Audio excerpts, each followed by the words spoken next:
సభ్యులు అన్ని సత్యదూరమైన మాటలన్నీ చెప్తున్నారు సార్. వ్యక్తిగత కారణాలతో ఇద్దరి మధ్య జరిగిన తగాదాలు అవి దారి తీసిన సంఘటనలో ఎవరు చనిపోతారా పరిగెత్తుకుంటా మీకేం పని లేదు, రెండో పని లేదు. మీకేం పని అంటే ఒకటే ఒక పని, బెంగళూరులో ఉంటాం, ఎవరన్నా చనిపోతే దానికి పార్టీ రంగు పోయటం, పరిగెత్తుకుంటా రావటం, వాళ్ళు మీ పార్టీ కార్యకర్తలకు వేయటం, ఎదురు వాళ్ళు మా పార్టీ కార్యకర్తలు అని చెప్పి వృత్తి మమ్మల్ని బస్టు పట్టించే కార్యక్రమాలు చేయడం తప్పక మీకు రెండో పని తప్పక ఈ రాష్ట్రంలో రెండో పని లేదు.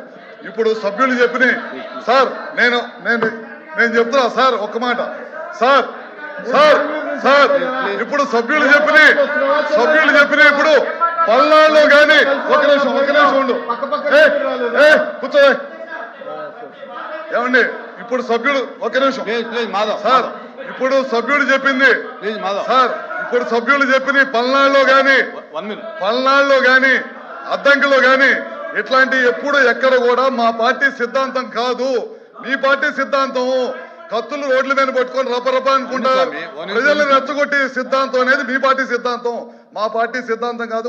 మా ముఖ్యమంత్రి గారు ఆ విధమైన సంస్కృతి సాంప్రదాయాలు మా పార్టీలో లేవు, అది మీ పార్టీతోటే వచ్చినవి. ఇవన్నీ కూడా విత్డ్రా చేయండి. అవన్నీ కూడా నిందలు, అవన్నీ కూడా ప్రూవ్ కాలేదు. ఎక్కడో ఇద్దరి మధ్య దోషాలు జరిగి మర్డర్కి దారి తీస్తే అవన్నీ కూడా మా పార్టీకి అంటగచ్చటం అనేది కూడా ఇది మంచి పద్ధతి కాదు. అవన్నీ ఇమీడియట్ గా విత్డ్రా చేయాలని కోరుకుంటా ఉన్నా.